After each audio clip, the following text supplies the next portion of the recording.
Hello friends, welcome back to channel friends. AP ఎపిసెట్ 2025 అనగా AP EAMCET 2025 BiPC అనగా agriculture and pharmacy స్ట్రీమ్కి సంబంధించినటువంటి exam ఎవరైతే రాస్తున్నారో అనగా May 20th సెకండ్ షిఫ్ట్ అంటే 2025లోనే బైపీసీకి సంబంధించినటువంటి EAMCET exam the last exam అని భావిస్తున్నటువంటి ఎగ్జామ్ ఏదైతే ఈరోజు జరిగిందనమాట. సో దానికి సంబంధించిన పేపర్ అనాలిసిస్ చేద్దామన్నమాట. ఏ ఒక్క చాప్టర్ నుంచి ఎక్కువ క్వశ్చన్స్ వచ్చినాయి, ఏ విధంగా ఉంది పేపర్ అని చెప్పేసి మనం మాట్లాడుకుందాం.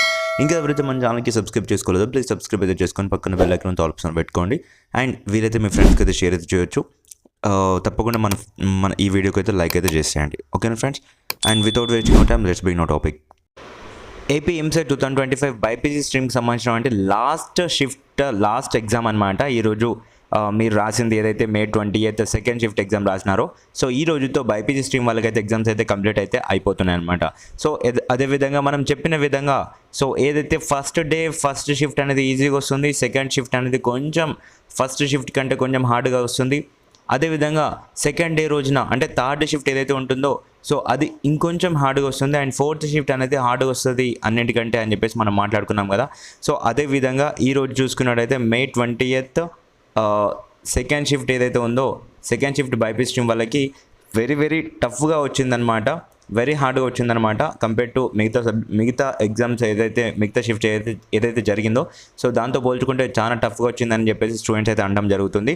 సో ఈ లెవెల్లో చూసుకున్నట్లయితే ఫిజిక్స్ అనేది వెరీ టఫ్గా వచ్చింది, అసలు మేము చేయలేకపోయామని చెప్పేసి చాలామంది అయితే అంటున్నారు. సో అదేవిధంగా కెమిస్ట్రీ కూడా టఫ్గా వచ్చింది ఫ్రెండ్స్, కెమిస్ట్రీ కూడా చాలా హార్డ్గా వచ్చిందని చెప్పేసి స్టూడెంట్స్ అయితే అనడం జరిగింది. సో ఈ లెవెల్లో చూసుకున్నట్లయితే పేపర్ ఏ విధంగా వచ్చింది ఏంటి, సో మొత్తంగా ఏ చాప్టర్స్ నుంచి వచ్చినాయి, సో ఎంత వెయిటేజ్ ఉన్నటువంటి చాప్టర్స్ నుంచి వచ్చినాయి అని చెప్పేసి మనమైతే ఒకసారి మాట్లాడుకుందాం. తర్వాత వచ్చేసి పేపర్ లాస్ట్లో మొత్తంగా చూసుకున్నట్లయితే ఈ యొక్క సబ్జెక్ట్స్ అనేవి వెరీ హార్డ్గా వచ్చిందని చెప్పేసి మనం మాట్లాడుకుంటున్నాం కదా. సో ఈ యొక్క ప్రక్రియలో మనకి ఏం పర్లేదు, మీకైతే ఎవరైతే హార్డ్గా అనేసి భావిస్తున్నారో సేమ్ మీకు కూడా మార్క్స్ అనేవి నార్మలైజేషన్ ప్రక్రియలో మీకు మార్క్స్ అనేవి కలుపుతారనమాట. సో ఏం పర్లేదు, మనకు ఇంకొంచెం డేటా వచ్చేది ఉందన్నమాట.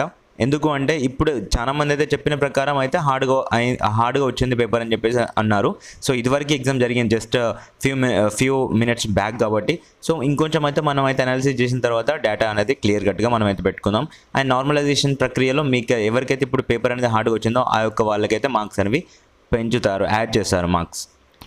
ఫ్రెండ్స్ ఈరోజు మనం సబ్జెక్ట్ వైజ్గా చూసుకున్నట్టయితే సెకండ్ షిఫ్ట్లో ఉన్నటువంటి సబ్జెక్ట్స్ ఏవైతే ఉన్నాయో బాటనీ, జువాలజీ, ఫిజిక్స్, కెమిస్ట్రీ ఏ సబ్జెక్ట్లో హై వెయిటేజ్ చాప్టర్స్ నుంచి ఎన్ని క్వశ్చన్స్ వచ్చినాయి ఏంటి అని చెప్పేసి మనం మాట్లాడుకున్నట్టయితే కనుక ఎక్కువ క్వశ్చన్స్ వచ్చేసి బాటనీ సబ్జెక్ట్లో ఫస్ట్ చూద్దాం.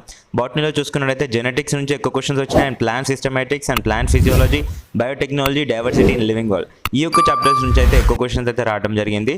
సో చాలా మంది స్టూడెంట్స్ అయితే చెప్తున్నారు. సో ఈ తరుణంలో చూసుకున్నట్టయితే మనకి బాటనీ అనేది కొంచెం చాలా అంటే మిగతా సబ్జెక్టుల కంటే బాటనీ అనేది చాలా ఈజీగా ఉంది, ఎక్కువ స్కోర్ చేయడానికైతే ఆస్కారం ఉంది ఈ యొక్క షిఫ్ట్లో. సో చాలామంది అయితే చెప్పారు బాటనీ అనేది కొంచెం ఈజీగా వచ్చిందని చెప్పేసి అంటున్నారు అనమాట. నెక్స్ట్ వచ్చేసి జువాలజీ చూసుకున్నట్టయితే ఫ్రెండ్స్ జువాలజీలో కూడా చాలా ఈజీగానే ఉన్నాయి అని చెప్పేసి అన్నారు. ఇందులో నుంచి చూసుకున్నట్టయితే జెనెటిక్స్ నుంచి ఎక్కువ క్వశ్చన్స్ వచ్చినాయి, డైవర్సిటీ ఇన్ లివింగ్ వరల్డ్ నుంచి వచ్చినాయి, అండ్ హ్యూమన్ అనాటమీ నుంచి అయితే చాలా క్వశ్చన్స్ అయితే రావడం జరిగిందని చెప్పేసి చాలా మంది స్టూడెంట్స్ అయితే అనడం జరిగింది. అలాగే యానిమల్ డైవర్సిటీ నుంచి ఎక్కువ క్వశ్చన్స్ వచ్చినాయి. Applied biology and structure and organisation నుంచి అయితే చాలా క్వశ్చన్స్ అయితే రావడం జరిగిందని స్టూడెంట్స్ అయితే చెప్పడం జరిగింది. సో ఈ లెక్క ప్రకారం చూసుకున్నట్లయితే బాటనీ, జువాలజీ ఏవైతే రెండు సబ్జెక్ట్స్ ఉన్నాయో సో ఈ యొక్క రెండింటికి అయితే ఎక్కువ స్కోరింగ్ చేసే అవకాశం అయితే ఉంది స్టూడెంట్స్ అయితే చెప్పడం జరిగింది. ఎందుకు అంటే ఈ తరుణంలో చూసుకున్నట్లయితే ఫిజిక్స్ అండ్ కెమిస్ట్రీ అనేది చాలా హార్డ్గా వచ్చింది ఈ యొక్క షిఫ్ట్లో. బాటనీ అండ్ జువాలజీ ఎక్కువ స్కోర్ చేయడానికి అండ్ ఐ మీన్ కొంచెం అయితే ఈజీగా వచ్చిందనమాట. ఇందులోనే మీకు మార్క్స్ వస్తే కనుక ఇందులోనే రావాలి. సో ఫిజిక్స్, కెమిస్ట్రీలో ఎవరైనా చదివే వాళ్ళు ఉంటే బాగానే పర్ఫార్మెన్స్ మీరు బాగా చేస్తుంటే పర్లేదు, కింద కామెంట్ సెక్షన్ తెలపండి. మాకంతగా ఏమనిపించలేదు అనేసి అనుకుంటున్న వాళ్ళు ఎవరైతే ఉంటారో ప్లీజ్ కామెంట్ సెక్షన్లో తెలపండి, ఓకేనా? బట్ చెప్తున్నాను, నాకు చెప్పిన వాళ్ళు ఎవరైతే ఉన్నారో చాలా మందికి సో వాళ్ళైతే ఇలా అనడం అయితే జరిగింది, చాలా టఫ్గా వచ్చింది పేపర్ అని చెప్పేసి వాళ్ళు అన్నారు. సో జువాలజీ, బాటనీ అయితే ఈజీగా ఉంది, బట్ ఫిజిక్స్, కెమిస్ట్రీ అయితే అసలు చాలా హార్డ్గా ఉందని చెప్పేసి అన్నారనమాట. నెక్స్ట్ వచ్చేసి ఫిజిక్స్ పేపర్ ఎలా ఉంది, ఏ చాప్టర్స్ నుంచి వచ్చాయో చూద్దాం. ఫ్రెండ్స్ ఫిజిక్స్ చూసుకున్నట్టయితే ఇందులోంచి ఫిజిక్స్లో వచ్చేసి ఫిజిక్స్ అనేది చాలా టఫ్గా వచ్చిందని చెప్పేసి స్టూడెంట్స్ అయితే అన్నారు. సో ఎవరైతే కొంచెం మీకు నాలెడ్జ్ ఉండి ఎక్కువగా మాకు ఫిజిక్స్ అంటే ఇష్టం ఉంది, మేము ఫిజిక్స్ చేయగలుగుతామని చెప్పేసి ఎవరైతే ఉన్నారో సో వాళ్ళకైతే కొంచెం అనిపించవచ్చు, అంటే మోడరేట్ లెవెల్లో అనిపించవచ్చు, వాళ్ళకు కూడా అంత ఈజీ ఏం కాదు, ఓకేనా? సో ఇందులో చూసుకున్నట్టయితే మనకి ఎక్కువ క్వశ్చన్స్ వచ్చేసి ఈ యొక్క చాప్టర్స్ నుంచి అయితే రావడం జరిగిందనమాట చాలా. ఫస్ట్ వచ్చేసి waves, magnetism and matter, gravitation and thermodynamics and motion plane and current electricity. ఈ యొక్క చాప్టర్స్ నుంచి అయితే ఎక్కువ క్వశ్చన్స్ రావడం జరిగిందని చెప్పేసి స్టూడెంట్స్ అయితే అనడం జరిగింది ఫ్రెండ్స్. సో కొంచెం అయితే ఇందులోంచి వచ్చినప్పటికీ వీళ్ళైతే అసలు టచ్ అంటే కొంతమంది అయితే టచ్ కూడా చేయలేదని చెప్పేసి అన్నారనమాట. మేబీ వాళ్ళు ప్యానిక్ అయ్యారా ఏంటో తెలియదు, కానీ అలా అనడం అయితే జరిగింది. నెక్స్ట్ వచ్చేసి కెమిస్ట్రీ చూసుకున్నట్టయితే ఫ్రెండ్స్, కెమిస్ట్రీ వచ్చేసి అసలు మనకి తెలియదు. కెమిస్ట్రీ అనేది ఎక్కువగా స్కోరింగ్ సబ్జెక్ట్ అనమాట. చాలామంది ఇందులోనే స్కోర్ చేయొచ్చు, బట్ చాలామంది అయితే ఇక్కడ లూజ్ అవుతున్నారు మార్క్స్, ఎందుకో ఏమో నాకైతే అర్థం అవ్వట్లేదు. ఈ యొక్క కెమిస్ట్రీలో చూసుకున్నట్లయితే ఈరోజు ఈ షిఫ్ట్లో వచ్చేసి కెమిస్ట్రీ కూడా చాలా టైట్గానే వచ్చింది. ఇందులో వచ్చేసి మనం చూసుకున్నట్లయితే ఏ చాప్టర్ నుంచి వచ్చిందంటే surface chemistry, states of matter, atomic structure, organic compounds and chemical equilibrium and organic chemistry నుంచి అయితే ఎక్కువ క్వశ్చన్స్ అయితే రావడం జరిగిందని స్టూడెంట్స్ అయితే చెప్తున్నారు. సో ఇందులో ఇది కూడా ఈరోజు కెమిస్ట్రీ కూడా హార్డ్గా వచ్చిందని చెప్పి స్టూడెంట్స్ అయితే అన్నారు. సో టోటల్గా చూసుకున్నట్టయితే సో మనకి నిన్న అంటే May 19th రోజున జరిగినటువంటి ఫస్ట్ అండ్ సెకండ్ షిఫ్ట్ ఏదైతే జరిగినదో, సో ఈ రెండింటికంటే ఈ రెండు మళ్ళీ ఈరోజు 28th రోజున మార్నింగ్ షిఫ్ట్ ఏదైతే జరిగిందో, సో దీనికంటేను ఈరోజు ఆఫ్టర్నూన్ జరిగినటువంటి సెషన్ ఏదైతే ఉందో, ఆఫ్టర్నూన్ షిఫ్ట్ ఏదైతే సెకండ్ షిఫ్ట్ ఉందో, May 20 రోజు జరిగినటువంటి సెకండ్ షిఫ్ట్ ఏదైతే ఉందో, సో అది వెరీ హార్డ్గా ఉందని చెప్పేసి మనం అయితే భావించవచ్చు. ఎందుకు అంటే మనకి ఏదైనా ఒక షిఫ్ట్ అనేది వెరీ హార్డ్గా ఇస్తారు. సో అది వచ్చేసి ఈ రోజు అయితే ఇవ్వడం జరిగిందనమాట. సో దీనికి మార్క్స్ యాడ్ చేశారా లేదనేది మనకైతే మరికొంత డేటా వచ్చిన తర్వాత, అంటే స్టూడెంట్స్ ఎవరైతే అందరూ ఇలాగే భావిస్తున్నారా హార్డ్గా వచ్చిందా నిజంగానే అని చెప్పేసి మనం మాట్లాడుకున్న తర్వాత, అంటే మన నుంచి అంటే స్టూడెంట్స్ ఎవరైతే ఉన్నారో వాళ్ళ నుంచి వచ్చినప్పుడు మనమైతే ఇంకొంచెం అయితే మనం నార్మలైజేషన్ ప్రక్రియలో మార్క్స్ యాడ్ అవుతాయనేటువంటి 100% అక్యురసీ అయితే ఇవ్వచ్చు అనమాట, అక్యురసీ ఇవ్వచ్చు.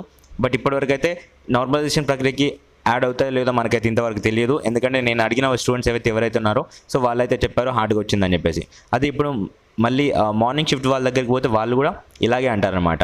బట్ ఒకసారి మనం పేపర్ అనాలిసిస్ చేసిన తర్వాత, అంటే వన్స్ మనం మళ్ళీ చూసిన తర్వాత క్షుణ్ణంగా ఇంకొంతమందిని అడిగిన తర్వాత అప్పుడైతే మనకైతే క్లియర్ డేటా తెలుస్తుంది. సో ఇప్పటివరకు అయితే ఈ యొక్క 4 షిఫ్ట్లో నిన్న ఈరోజు జరిగినటువంటి 4 షిఫ్ట్లోంచి ఈరోజు జరిగినటువంటి షిఫ్ట్ ఏదైతే ఉంటుందో, సో ఏదైతే ఉందో 28th May రోజున జరిగినటువంటి సెకండ్ షిఫ్ట్ ఏదైతే ఉందో ఇదైతే హార్డ్గా ఉంది ఫ్రెండ్స్. అన్నిటికంటే ఈ రోజు అయితే హార్డ్గా వచ్చింది అని చెప్పేసి మనమైతే భావించవచ్చు అనమాట. ఓకేనా? సో నెక్స్ట్ మళ్ళీ మనమైతే ఇంజనీరింగ్ స్ట్రీమ్ వాళ్ళ గురించి మాట్లాడుకుందాం. అండ్ అలాగే బైపీసీ స్ట్రీమ్ వాళ్ళు ఎవరైతే ఉన్నారో మీకు కౌన్సిలింగ్ వీడియోస్, కౌన్సిలింగ్ గైడెన్స్ అయితే నేను ఫ్రీగా ప్రొవైడ్ చేస్తాను. సో ఎలాంటి మెంటర్షిప్స్ లాంటిది లేకుండా 100% నేను మీకు సీట్ తెప్పించే గ్యారంటీ నాదనమాట. సో గత 4 years నుంచి అయితే మనమైతే ఛానల్ రన్ చేస్తున్నాం. సో ఓకేనా?